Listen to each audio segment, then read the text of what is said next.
My dad chose my sister over me. I didn't argue, I didn't fight. I just left her one letter. But when my sister opened it, she exploded. "You're joking!" I could almost hear the echo of her voice, shrill and incredulous, as she read the words I'd left behind. But it wasn't really her voice I heard. It was the years of everything that had come before. The silence in the rooms where I'd waited. The years of doing what needed to be done while everyone else looked away. I'd spent so much of my life making sure the things that had to be taken care of were the house, the business, my parents. Someone had to keep everything running. So I did. Without asking for anything, without even so much as a thank you. My sister, Lena, was the face of our family. She always had been. She smiled for the photos, posed for the family holidays, always the center of attention. And me? I just kept the world from falling apart around her.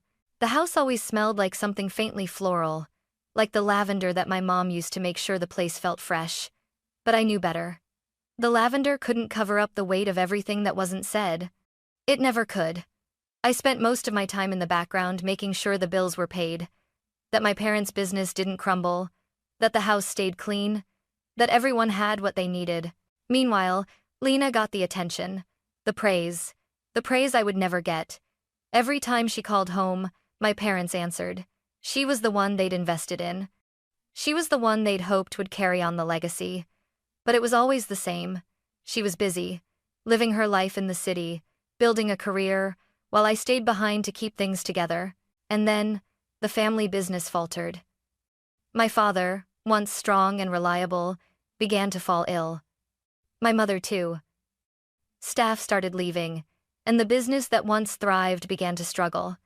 The mortgage payments piled up, but when the call came, it wasn't for Lena, it was for me. They turned to me to keep everything afloat, as if I were some kind of safety net, and I kept my mouth shut. I just did it, because that was my role, always in the background, always making sure things didn't fall apart. It wasn't until one night, sitting in the cold vinyl of a hospital chair at 2 a.m, when I signed the power of attorney for my parents, that I finally realized the truth. My mother whispered, "You're good with the serious things." It wasn't a compliment. It was a quiet acknowledgement of my role. I was the one who carried everything. But it didn't have to be that way. I remember looking in the mirror after one particularly long shift, seeing my reflection in the glass doors of the facility. My hair was pulled back into a tight knot, my posture straight and rigid. I looked so much older than I was.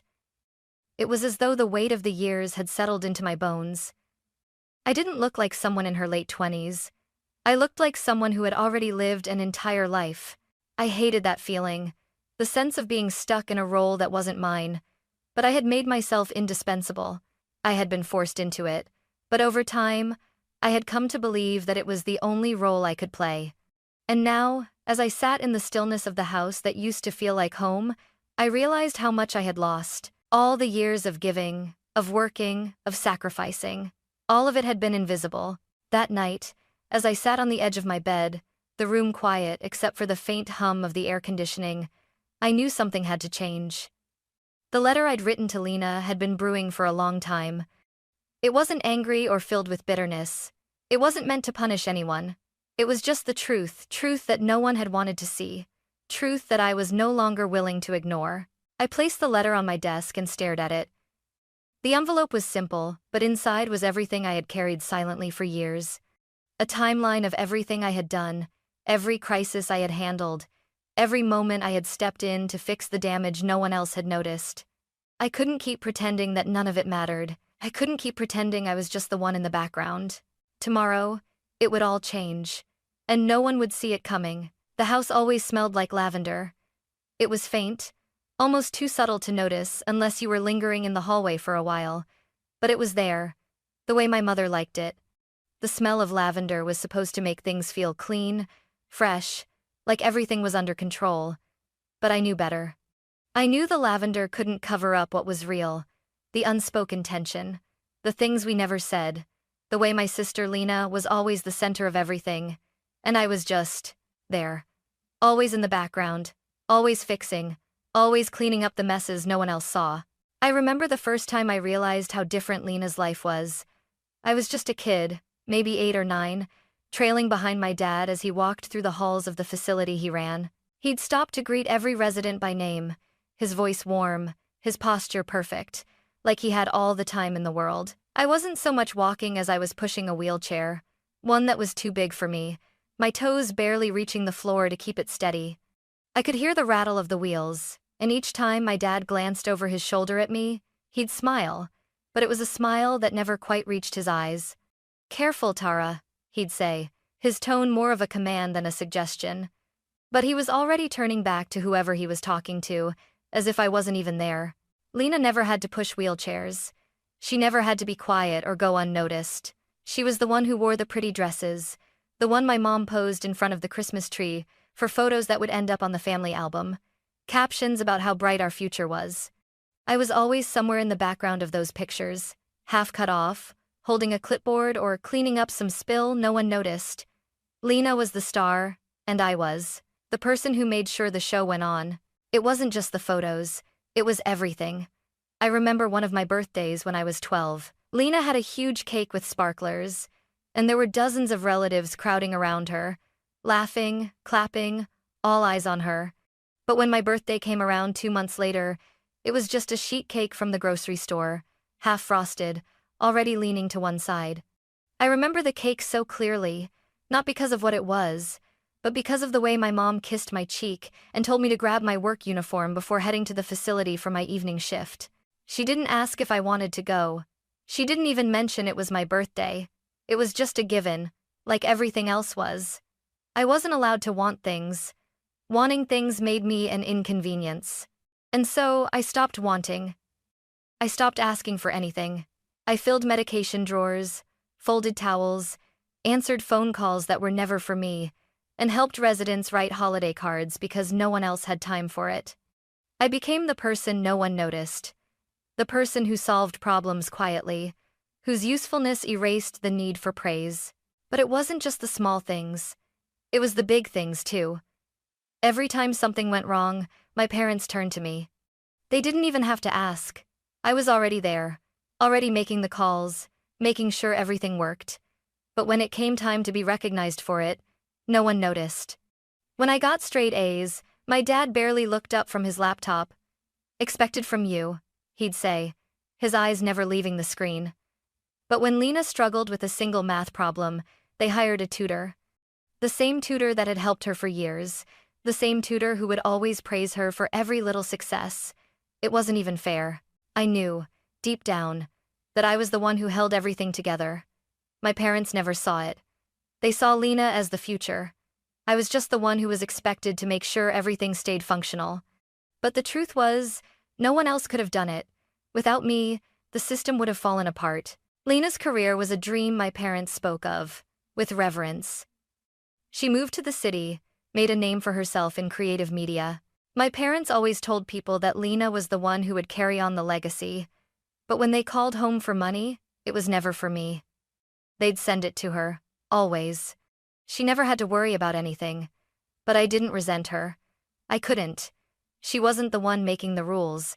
She was just the one living under them, enjoying the benefits without ever seeing the cost. And then, one day, it all came crashing down. My father got sick. My mother followed soon after. The business started faltering, and everything that had once seemed so steady was suddenly fragile.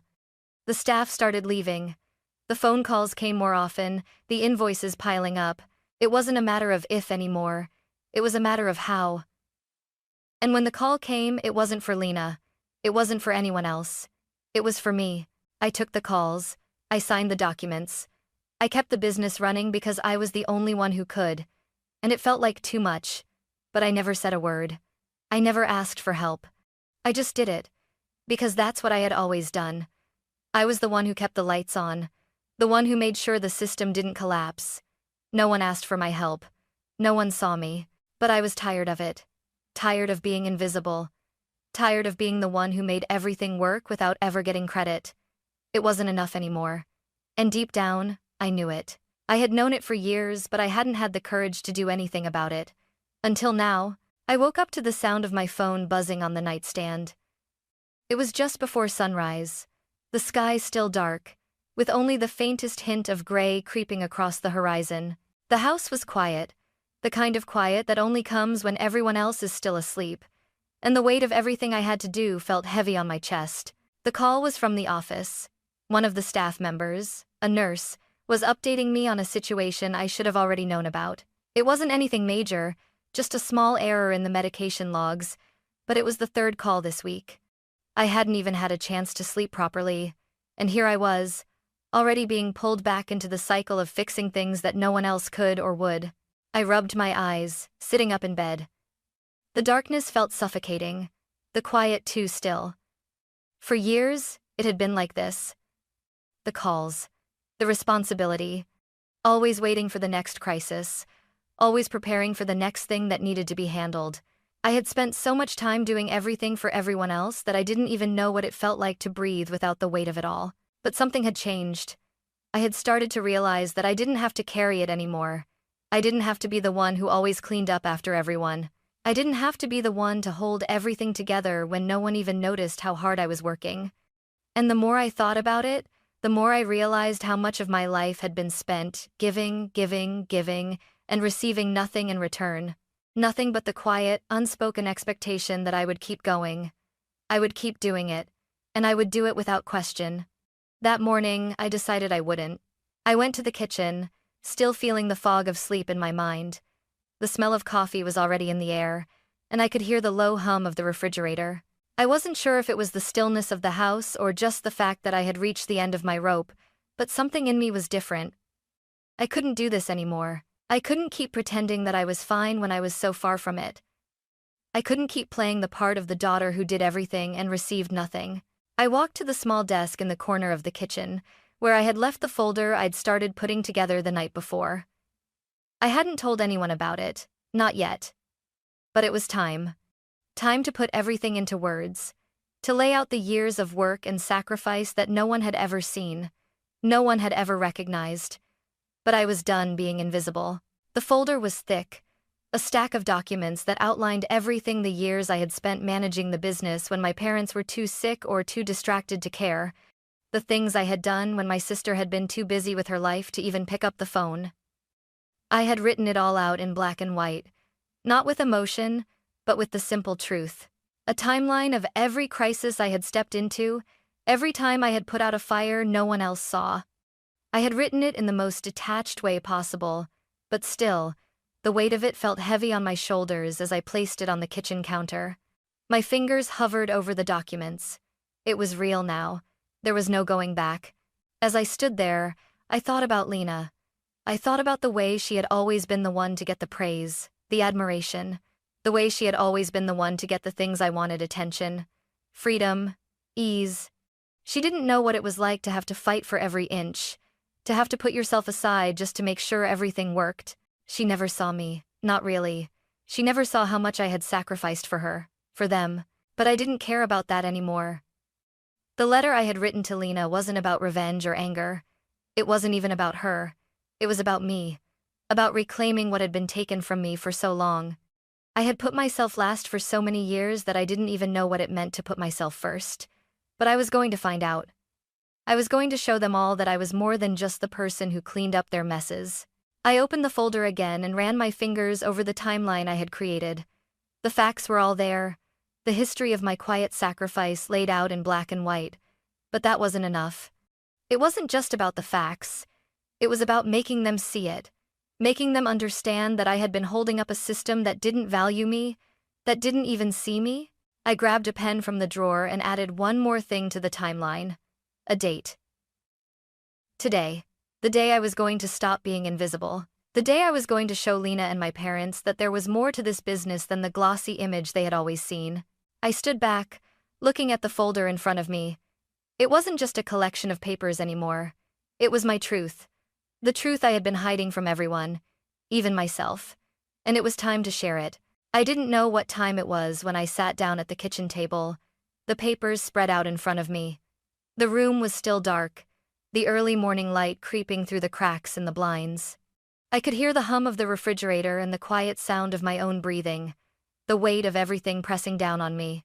It wasn't that I hadn't thought this through. I had, over and over again, but the weight of actually doing it, of finally taking action after so many years of quietly accepting my role in the background, felt heavier than I had expected. For so long, I had been the one to make sure everything worked, and now I was about to make sure that nothing worked the way they thought it would. I took a deep breath and pulled the first document toward me. It was the timeline I had spent hours creating, the events, the moments I had been the one to handle, the early mornings and late nights, the times I had dropped everything to fix problems that no one else even knew about. I had listed it all. Every single thing I had done: medication logs, staffing issues, compliance reports, handling crises when my parents were too sick to manage. I had done it all, and now it was time to make them see it. I added another sheet of paper to the pile. This one was different. It was a list of the things I had protected: the business's structure, the contracts, the partnerships with other facilities. All the things no one would notice until it was too late. No one, except me. For years, I had been the person keeping the system intact. I had made sure the licenses were up to date, the regulations followed, the staff trained. No one had ever asked me to do it. No one had ever said, "Thank you." But without me, it all would have fallen apart. I looked at the documents again, my hands shaking slightly. The final piece was the hardest. The letter. The letter to Lena. The one that would expose everything. The one that would show her just how little she understood about what she was about to inherit. It wasn't an angry letter. It wasn't full of accusations or blame. It was simply the truth. The truth of everything I had done. The truth of everything I had carried on my shoulders, alone. And now, it was time to show her. To show all of them. I picked up my pen and started writing. The words came easily at first. I wrote about the system I had built and kept running. The foundation that no one else knew about. The one that held everything up. I didn't need to build a case, I had already done that. All I had to do was assemble it, lay it out for them to see. I wrote about the licenses, the vendors, the compliance standards I had put in place. I wrote about the partnerships with doctors, with caseworkers, with families who trusted me when no one else would. And then I wrote about Lena, about how she had never understood any of it. How she had always been the face of the family, the one who got all the praise, while I did the work behind the scenes. I wrote about how, in the end, she was going to inherit something that wasn't as shiny as she thought. Something that, without the systems I had put in place, was nothing but a shell. I closed my eyes for a moment, letting the words sink in. The final lines were the hardest to write. They were simple, direct. What you carry next depends on what you choose to hold. I placed the pen down, the words on the page staring back at me. There was no going back now. This letter was the final step in the process I had started long ago. I couldn't change what had happened. I couldn't change the years of being overlooked, being the one who always cleaned up after everyone else. But I could change what happened next. I could stop letting them control me. I slid the letter into a red envelope, the weight of it suddenly too much to bear. I had spent so long carrying the burden for everyone else, and now I was finally letting it go. It wasn't about revenge. It wasn't about anger. It was about freedom. Freedom from the expectations that had been placed on me for so long. Freedom from the role I had been forced to play. I stood up, the letter in my hands, and walked toward the door. My heart was pounding, but I didn't feel afraid. I didn't feel anxious. I felt like I had finally done something for myself, something that had taken years to build up the courage to do. And as I stepped outside into the quiet morning air, the cool breeze brushing against my skin, I knew one thing. Everything was about to change. The family dinner was supposed to be a celebration. The kind of gathering where everything was perfect, bright lights, soft music, people talking and laughing in that easy way that made everything seem light and effortless. It wasn't. The air in the room was thick with something I couldn't quite name, something beneath the laughter, beneath the clinking of silverware. I stood at the edge of it all, watching Lena as she talked with my parents. Her voice floated above the conversation, a little too high, a little too practiced. She was smiling, of course, always smiling, always in control of the room, effortlessly charming, but there was something more to it now. The mask was slipping, and I could see it. I wasn't supposed to be in the center of this moment. That was always Lena's place. I had stepped into the background years ago, accepted that this was her world, that she was the one who would carry on the family legacy, the one who would shine while I just kept everything intact. But tonight was different. I watched as my father raised his glass, his voice booming with pride. "Tonight we honor the future of our family's work," he said. His eyes locked on Lena, his smile wide, the kind of smile that made everyone else feel like they were part of something historic. "She's ready to lead," Lena beamed, the spotlight falling on her like it always did. It was like a rehearsed moment, the culmination of everything they had invested in her. But as I stood there, feeling the weight of years of being overlooked, I knew something had changed. I wasn't just standing in the background anymore. It was time. I didn't move at first. I let the silence settle over the room, a small, quiet gap in the conversation. My parents hadn't even noticed me standing there yet. They didn't. Lena didn't either. The only sound in the room was the soft hum of the lights overhead, the rustle of someone adjusting their chair. Then, slowly, I walked toward the table. The room felt different now, the atmosphere thick with the unspoken. I didn't need to make a grand entrance, didn't need to say anything. I just placed the envelope on the table in front of me, my hands steady despite the thudding in my chest. For a moment, I just stood there, the quiet growing louder. I felt every pair of eyes on me, though no one was speaking. No one had expected this. I reached for the 3 items I had brought with me, the envelope, the keys, and the power of attorney documents, and placed them one by one in front of me. The sound of the keys against the wood of the table felt sharp, like the crispness of a final decision being made. Lena glanced at me for the first time since she had entered the room, the edge of her smile faltering as her eyes followed the path of what I was placing on the table. My father's attention shifted to me, his face clouding with confusion. "Tara, what's this?"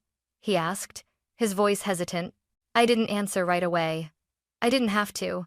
My silence was louder than anything I could have said. I just slid the keys toward Lena. "It's all yours," I said quietly. The room went still. For a brief second, the conversation stopped. The clinking of silverware halted.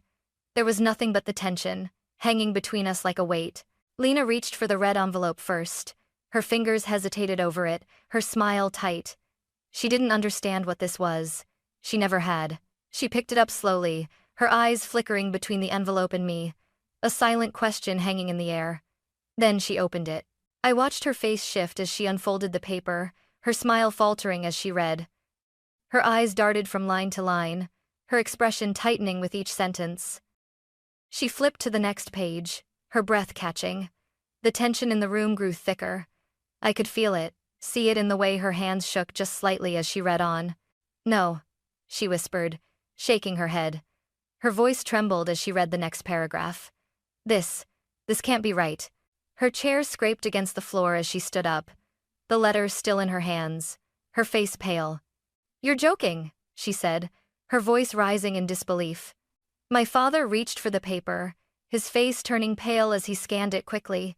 His fingers trembled as he flipped through the pages, eyes growing wider with each word. "Kara, what did you do?" he asked, his voice cracking. I didn't answer him. I didn't need to. My mother reached over, her hand shaking as she grabbed the letter from my father's hands, scanning it quickly, her breath growing shallow. This says we don't own any of this," she murmured. Her voice was frantic, a sharp contrast to the calmness I felt inside. I nodded slowly, my voice quiet but steady. "The facilities are just buildings," I said, the words coming easily now. Nothing more. The room was completely silent now. No one spoke, no one moved. My father stood frozen. The letter crumpled in his hands, his face drained of color. My mother, too, stood motionless, her expression one of utter disbelief. In the corner of the room, Mr. Hayes, the family lawyer, had been standing quietly, almost invisible until now. He stepped forward, his voice calm, controlled. "Everything in that packet is accurate," he said, his tone smooth, yet final. "The transfers were executed 3 years ago, when Miss Tara Hart held full legal authority to act on behalf of her parents."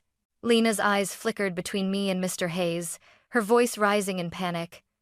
"So, what did they just give me?" Mr. Hayes folded his hands together, his face a study in calm. "2 aging properties and the debt tied to them. Anything more would require certification from Harbor Bridge." Certification, however, is contingent upon meeting the care standards Miss Hart designed. I have sinned. Lena stood frozen, the letter limp in her hands. My father's voice was barely a whisper. So, we have nothing? I didn't correct him. I didn't need to. They had exactly what they valued: appearance without structure, surface without substance. Lena's shoulders slumped, the posture that had once been so confident now crumpling under the weight of the reality she hadn't seen coming. I finally spoke again, my voice quiet but firm. You were taking over something real, I said, meeting her gaze. You just never saw it. The silence that followed was deafening. It was the kind of silence that fills up every space, wrapping itself around everything until it's impossible to ignore. It was a silence I had waited for, a silence that said everything I couldn't. Mr. Hayes cleared his throat and closed the folder with a soft click. His role in this moment done. The silence remained. I didn't need to say anything else. The truth had already been laid bare, and for the first time, I felt free. The silence in the room stretched for what felt like hours, but it was only moments. My parents stood frozen, their faces pale as they absorbed the weight of the documents before them. Lena, who had been the glowing center of this family for so long, now stood with her shoulders slumped, the letter still clutched in her hands. I could see it in her eyes, the disbelief, the confusion. She hadn't expected this. No one had. My father finally broke the silence, his voice trembling as he looked up from the papers. Kara, what did you do? He asked, his words thick with panic. I didn't answer him. There was nothing to say. The documents were clear. The transfers had been made 3 years ago. Everything was in place. Nothing could be undone now. My mother, too, seemed to be in shock. She stared at the papers, her eyes flicking back and forth, unable to fully process what she was reading. This says we don't own any of this, she muttered, as though repeating it would make it less true. But it was true. I had made sure of that. Lena's breath hitched, and she stepped back from the table, her hands shaking as she scanned the pages. No, she whispered, almost to herself, like she was trying to make sense of it all. This can't be right. Her voice was quiet, but it cracked, and for the first time, I saw the cracks in her carefully constructed facade. She was no longer the perfect daughter, the one who had always known how to charm her way through life. Now, she was just someone holding a piece of paper, staring at a future she had never prepared for. I let the silence settle around us, watching as my parents struggled to grasp what had just happened. My father's face went pale, and his hand trembled as he picked up the papers again, flipping through them in disbelief. Kara, how could you? How could I? I repeated, but I didn't say it out loud. The question hung in the air, heavy. Of course, they had no idea. They hadn't seen everything I'd done, every sacrifice I'd made. They hadn't seen the years I had spent propping up the business while they looked the other way. They hadn't seen how much I had done for them, how much I had quietly given. It wasn't just about business. It was about the way they had treated me for years. It was about how Lena had always been the shining star, while I was the one who quietly kept everything from falling apart. But I wasn't going to be invisible anymore. Lena, still holding the papers, looked at me with a mixture of disbelief and anger. What is this? She demanded, her voice sharp. Why didn't you tell me? Why didn't you warn me? I didn't answer right away. I let her ask the question, let her feel the sting of what had been hidden from her. She had always been the one to get everything handed to her. Now, she had to face the truth I had been holding for so long. My father, his voice trembling, turned to Mr. Hayes, who had been quietly standing in the corner, observing the scene with quiet professionalism. Is this real? He asked, his voice low, almost pleading. Mr. Hayes nodded, his face serious. Yes, Mr. Hart, it's all in order. The transfers were legal and executed properly. Miss Tara Hart was acting under full authority at the time. My father's face drained of color, and he turned to look at me. There was a moment, just a brief second, where I saw it, the realization that everything he had believed in, everything he had worked for, was slipping through his fingers. Why didn't you tell us? He asked again, his voice cracking this time. I had no answer for him. There was no point in explaining it now. The damage was done. The truth was out. Lena's hands trembled as she flipped through the papers again, her eyes scanning each page more frantically. This This can't be right, she repeated, her voice rising with panic. I don't understand. I thought. I thought I was taking over something real. Her words stung, even though I knew they weren't meant for me. They were meant for herself. She had always believed she would inherit a legacy, a business that had been built by our parents, that had been given to her on a silver platter. But now, she was seeing it for what it truly was. A shell, hollow and empty without the systems I had put in place. You were, I said, my voice steady. You were taking over something real. You just never saw it. The words were final. There was no more room for denial, no more space for excuses. Lena blinked, her eyes wide with the weight of the realization. I didn't know, she whispered, almost to herself. But it didn't matter. She wasn't the one who had been carrying the weight of the business all these years. I had been. The silence in the room grew deeper, heavier. My parents didn't speak. Lena didn't speak. Mr. Hayes, sensing the moment was over, stood quietly by the door, waiting for the right moment to leave. The truth had been laid bare, and there was nothing more to say. I looked at my parents, my mother's face pale, my father's expression one of disbelief. I didn't need to say anything more. They had seen what they needed to see.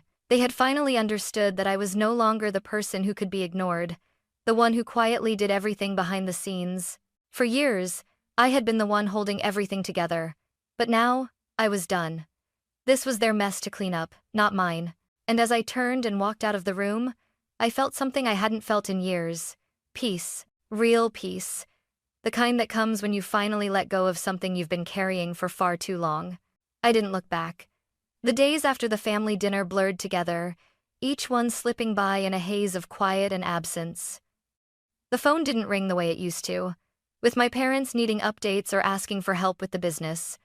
No more late-night calls about inspections, no more last-minute emails about staffing shortages. It was as if the world had stopped spinning in the way it had before, when I was always the one who kept it turning. At first, it felt strange. I was used to being needed, to being the one people turned to when everything fell apart. But now, I was left in a quiet space that I didn't know how to fill. There was no more fixing. No more being the one who silently carried the weight of the family. I woke up to the soft hum of the city outside my window, the distant sound of traffic and the occasional shout of someone passing by. It was a familiar sound, but for the first time in years, it felt like it belonged to someone else. I went to work at Harbor Bridge the next morning. The building was small, tucked away in a corner of the city, but there was a sense of calm inside that I had never felt before. The walls were lined with light gray paint. The air smelled like fresh coffee from the break room, and the quiet rhythm of staff members moving about their tasks felt right. This was a place where things ran smoothly, not because of me carrying everything, but because of the systems I had put in place. The volunteers had arrived early, and the activity in the halls was steady but low-key. I passed them by, exchanging polite smiles with a few familiar faces. The difference was subtle, but it was there. A shift. No longer was I the person who had to fix everything. I wasn't needed in the same way I had been. I could just be. That was the moment I understood what freedom felt like. It wasn't loud. It wasn't some grand gesture. It was quiet. It was the absence of all the expectations that had weighed me down for so long. I sat in my office, looking out at the view of the river through the window. The morning light was soft, filtering through the glass, casting a warm glow over the space. I set my bag down on the desk, the familiar weight of it no longer carrying the burden it once had. I took a deep breath, letting the quiet settle in. Later, I had a meeting with Dr. Hale. He had been a part of this process from the beginning, someone I trusted to help me navigate all the legal aspects of what had transpired. He was an old friend, a mentor in some ways, and the calm presence I needed to guide me through this new chapter. When I arrived at his office, the door was already open, and I could hear the soft sound of his kettle whistling. It was a small thing, but it brought me comfort. Inside, the space was warm, the walls lined with books and papers that held the weight of decades of work. The scent of cedar and old leather filled the air, and for the first time in a long time, I felt at ease. I set the folder on the desk, the same one I had brought to my family days before. It was a collection of the documents that had started everything. The legal transfers, the power of attorney, and all the agreements that had followed. But now, they felt distant. I was no longer looking at them with the weight of anger or betrayal. I was looking at them with a sense of finality. Dr. Hale didn't ask me anything as he sat down across from me. He simply read through the papers, his glasses sliding down his nose as he studied each page carefully. His movements were slow and deliberate, like he was measuring the weight of each word. When he finished, he set the papers aside and looked at me. "They're moving without you," he said, his voice calm, but there was an understanding behind it. I nodded, a small smile tugging at my lips. It wasn't a smile of satisfaction or triumph. It was a smile of relief. I didn't need to be part of that anymore. I didn't need to be the one holding everything up. "You're done asking to be seen," Dr. Hale added softly. It was true. I had spent so long trying to prove myself, trying to show my worth, but now, that wasn't necessary. I didn't need their approval. I didn't need to keep asking for recognition. I had already built something real. It was time to step aside and let it stand on its own. The next few days passed in much the same way. The quiet settled in, like a weight lifted from my shoulders. I didn't have to be anyone's fixer anymore. I could just exist. I could breathe without worrying about what would break next. But even in this quiet, I couldn't escape the truth. My parents weren't the only ones who had been shaken by everything. I wasn't the only one who had carried the weight. Lena, too, had been left to deal with the aftermath of everything she thought she understood. I thought about her often, though I didn't reach out. I didn't know what to say, and I wasn't sure I ever would. It wasn't that I didn't care. I did. But I wasn't responsible for her anymore. I had spent so long trying to fix things for her, for my parents, for everyone else. Now, it was time to let them figure it out for themselves. A few days later, I drove past the family business. The building was dark, the lights inside flickering as if even the structure was uncertain about its future. But I didn't feel anything. No anger, no resentment, just a quiet understanding that it wasn't mine to carry anymore. Later that week, I saw Lena. She was at one of the Allied facilities, pushing a resident's wheelchair down the hall. The motion was careful, small steps that seemed out of place coming from her. I hadn't seen her like this before. She looked different. Her shoulders were less stiff, her smile more uncertain. It was the first time I'd seen her without the spotlight. She didn't see me, and I didn't approach her. I just watched her for a moment, the quiet shift in her that mirrored my own. Some stories end with a dramatic confrontation, but mine hadn't. There had been no shouting, no accusations, no final word. It was just quiet. And it was exactly what I needed. I walked away from it all. Not angrily, not with regret, but with a sense of finality that I hadn't felt in years. This was the end of one chapter, and the beginning of another. And for the first time in my life, I wasn't carrying anything that wasn't mine. The silence after the dinner seemed to linger longer than it should have. It filled the house, wrapped around every corner, every room, every place that had once felt alive with the sounds of our family's chatter and chaos. But now, it was just quiet. The kind of quiet that settles in when everyone knows something has changed, but no one is sure what to do with it yet. I drove to the Harbor Bridge Center the next morning, as I always did, but the routine felt different now. The early morning light cast a soft glow over the city, reflecting off the river, and the cool breeze coming in through the car window felt almost like a new beginning. The world was still moving, still carrying on in its usual way, but for me, it had stopped. It had paused for just a moment, and in that moment, I could feel the weight that had been there for so long finally lifting. The center was calm when I arrived. The volunteers were already starting to set up for the day, moving quietly through the hallways, preparing activities for the residents. The air smelled faintly of coffee, and the soft hum of the building felt almost comforting. It wasn't grand or flashy, but it was steady. Everything was just right. This was where I belonged. I hadn't realized how much I needed this peace until it settled in around me. For so long, I had been focused on what needed to be fixed, what needed to be done. I had been carrying my family's legacy, and in doing so, I had forgotten how to just breathe. But now, the air felt different, lighter. I wasn't responsible for anyone else's choices anymore. I didn't need to shoulder the weight of a system that wasn't mine to carry. Sitting at my desk, I looked out at the quiet office.